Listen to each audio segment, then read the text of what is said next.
আমি যদি দেশের প্রধানমন্ত্রী হই তবে সবার আগে এই পরীক্ষা ব্যবস্থাটা তুলে দেব।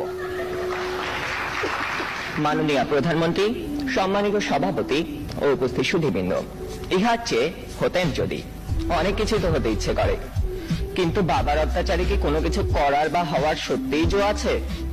এই তো কদিন আগে বাসার সবাই মিলে নাটক দেখতে বসেছে। আমিও পরিবেশের বন্ধ সুখে আস্তে আস্তে এগোচ্ছি কোন রকমের দর্শকের সাহিত্যে জায়গা দখল করার জন্য। অমনি বাবা গুরুগম্ভীর কণ্ঠে আদেশ জারি করলেন, দুদিন পরে তোমার পরীক্ষা, এখন তোমার এইসব নাটক ফাটক দেখা চলবে না। কি আর করা, দরজার চৌকাঠ থেকেই ফিরে যেতে হলো। যেতে যেতেই শুনতে পেলাম নাটকের ছেলেটি তার বাবাকে বলছে, আমি এবার পরীক্ষা দেব না। ইস, আমি যদি এমন করে বলতে পারতাম, এই নাটকের ছেলেটির মতো হতাম। কিন্তু এ তো শুধু নাটকেই সম্ভব।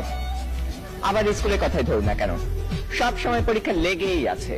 ক্লাস টেস্ট, সাপ্তাহিক, মাসিক, টার্ম, এবং আমাদের স্কুলে আরো একটি পরীক্ষা আছে, পপ টেস্ট। অর্থাৎ বলা নেই কওয়া নেই, স্যার ম্যাডাম ক্লাসে এসে দুম করে বললেন, তোমাদের পরীক্ষা নেব।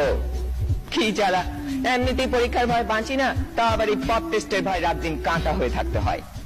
জনান্তিকে বলে রাখি, আমি যদি দেশের প্রধানমন্ত্রী হই তবে সবার আগে এই পরীক্ষা ব্যবস্থাটা তুলে দেব। এরই মধ্যে একজন বন্ধু ইশারা করলো, এনেছি। বুঝতে পারলাম গতকাল তাকে হুমায়ুন আহমেদের বোতল ভূত বইটা আনতে বলেছিলাম। কোন রকমে পরীক্ষা শেষ করে উঠে গেলাম লাস্ট বেঞ্চে। দুজনে মিলে মজা করে পড়তে শুরু করে দিলাম।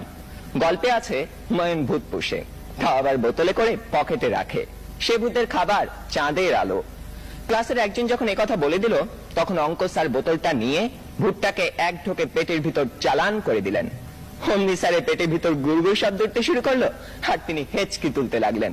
দম ফাটিয়ে হাসতে যাব, হঠাৎ কানে টান পড়তেই শটান দাঁড়িয়ে গেলাম। বইটা পড়তে পড়তে টেরই পাইনি কখন ইংরেজি ম্যাডাম চলে গেছেন আর এসেছেন জমদূত প্রায় আমাদের অঙ্ক স্যার। বইটা নিয়ে গেলেন হেড স্যারকে জমা দেবেন বলে। তার মানে আরো এক দফা শাস্তি। আপনারাই বলুন, এত শাসনের মধ্যে স্বাধীনভাবে কোনো কিছু করার উপায় নেই তো হওয়ার উপায় আছে? ধন্যবাদ সবাইকে।